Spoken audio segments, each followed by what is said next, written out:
নিজেকে পরিপাটি রাখতে, গুছিয়ে রাখতে, চারপাশ ভালো রাখতে পছন্দ করি। নিজের পোশাকগুলো নিজের মতো করে পরবো।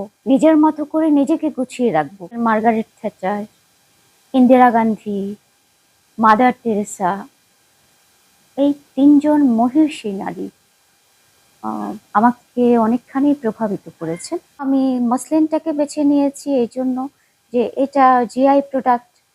আ যেহেতু শাড়ি আমাদের প্রধান অনুষঙ্গ, আমি যে জায়গাটায় জন্মেছি, তো সেখানটায় এবং সেখানকার একটা আম ফ্যাব্রিক নিয়ে যদি আমি কাজ করি এবং সেটা যদি জিআই হয়, জিআই প্রোডাক্ট হয় এবং সেটা আমাদের পরিচয় বহন করে, সেক্ষেত্রে আমার মনে হলো যে মসলিনটাকে আমি পরিচিতি দিতে পারি আমার কাজের মাধ্যমে।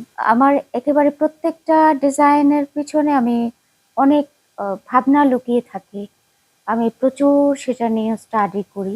উদ্যোক্তা যেই আকারে হলে বলা যায় আমি সেই জায়গাটায় পৌঁছতে পেরেছি কিনা বা আছি কিনা বলতে পারবো না। আমি এখনো ওই ডিজাইনটুকু করতেই বেশি স্বাচ্ছন্দ্য বোধ করি।